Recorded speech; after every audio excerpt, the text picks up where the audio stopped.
My name is Logan Nunez, and the business personality that I decided to study this term was John Foley. He is the CEO and co founder of Peloton Interactive. It is a fitness equipment and workout company. Some history about John Foley and Peloton is that he held a position at Ticketmaster as the general manager for a couple years. Then he went on to Evite. He was the president and CEO for a few years. And then he was the CEO and co founder of Pronto for another year or two. And then his most recent career was the president and e-commerce of Barnes & Noble right before he founded Peloton. And he held that position from 2010 to 2012. So clearly, holding these jobs gives him experience in a CEO and leadership position. After working in these multiple jobs, he's developed the set of leadership skills he needs. He's obviously been a CEO before, so I imagine opening and beginning Peloton was a little easier than it was hard because he had the experience and knew where to begin. So how did Peloton start? John Foley noticed that his instructor-led workouts were much more rewarding than his self-led trips to the gym. He wanted to figure out a way to bring exercise classes home, and that's where the idea of Peloton was born. So John Foley brought a big screen to a bike and to a treadmill. And so this screen, you can choose from pre-recorded or on-demand workouts. You can choose your instructor. You can choose the time of day. There are live classes, but if you don't get on during live classes, there are pre-recorded ones like I mentioned. You can chat and encourage people in the same classes, in the classes that you're taking them with others. You can send high fives. You can just chat through the chat. You can chat with people. Some of the core values of Peloton is that they put members first. They operate with a bias for action. They empower teams of smart creatives, and then their motto, "Together we go far." And Peloton's mission statement is, Peloton uses technology and design to connect the world through fitness, empowering people to be the best version of themselves anywhere, anytime. So working with Peloton, most of the employees were mentioning how it's a very open and supportive environment. All reviews on Peloton led in the same direction, with the exception of a few. There are multiple locations of brick and mortar locations and warehouses, etc. However, New York, where the headquarters is at, got the most positive reviews from employees. Obviously, I think which could be expected because of the headquarters. So they probably have a lot of the corporate there and the original people there. The LA the LA location, they had more negative reviews. A lot of the employees weren't happy with management and just kind of how they were treated there and the hierarchy within the workplace.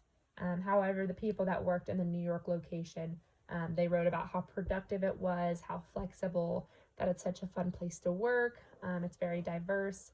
They had great management and leadership, and a really important one that they mentioned, in my opinion, was that there were great relationships between all employees, ranging from corporate level to store level.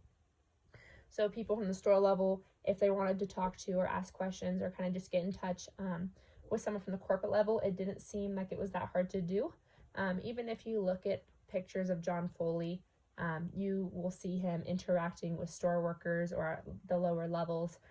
So I think that's really important because I think in a lot of companies, if you're a store level worker, you will never talk to, or in a lot of companies, you'll never talk to the people at corporate, just because there's a line of there's corporate and then there's store level. And so I think it's important that they do this, and it's really good for the company that it's just a big family. And a lot of articles will mention how Peloton has this big cult following or cult-like following. They're just like a big family, and I think the fact that they communicate horizontally, vertically, with no problem plays a huge role in that. So more about John Foley. Some leadership attributes that I noticed right off the bat when watching some interviews is that he's very confident, he's assertive, he's well composed, regardless of the questions he was asked, or before interviews even started. He seemed very confident. He had good posture. He sat there like, I'm ready for some questions. You can tell he's just experienced and he's been in that position before, and it's not his first rodeo. Any question he was asked, he had a detailed answer ready to go. And he didn't just give some short answers. He gave all the information he could about that one question. And he was well composed. He didn't ever seem nervous, which I think you wouldn't expect out of him because he's had the experience and held high positions. But he appeared well composed and ready for anything the entire time. Some of the things I noticed in the interview were that he always held good eye contact with everyone who was in the interview with him. Like I said, good posture, which I think says a lot. He had a detailed answer for every question. He remains calm, and he appeared professional and experienced. And one of my first thoughts when watching him was, he's been here before. He knows what he's doing.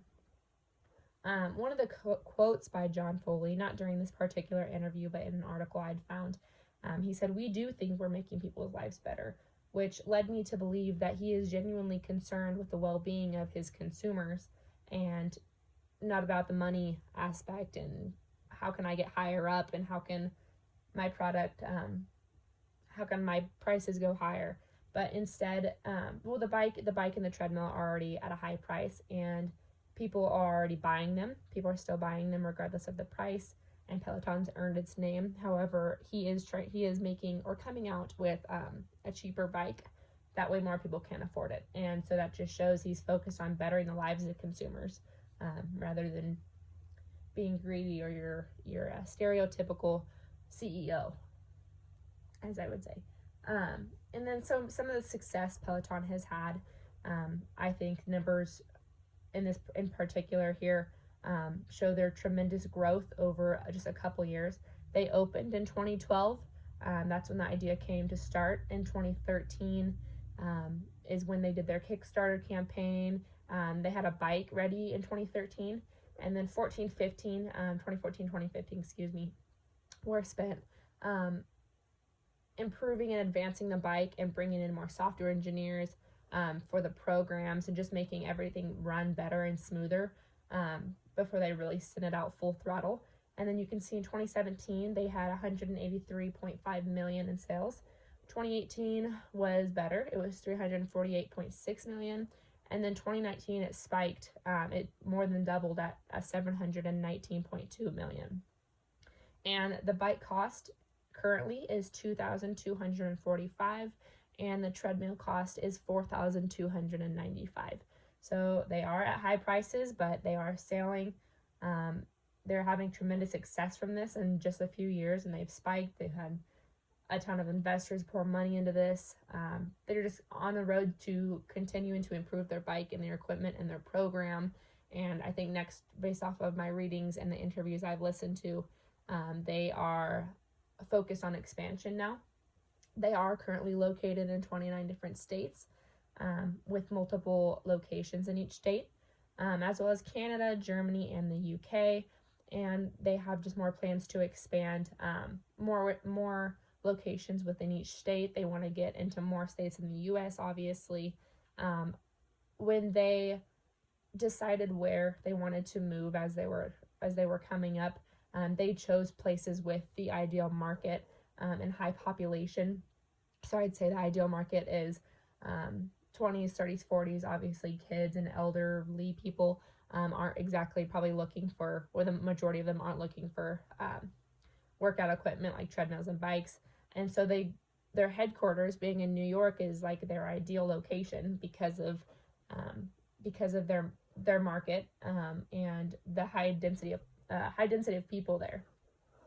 And so their plans to expand, I think they've reached a lot of those locations already with their ideal market and high population. And so now they're trying to expand more just to get across the US more and into other countries.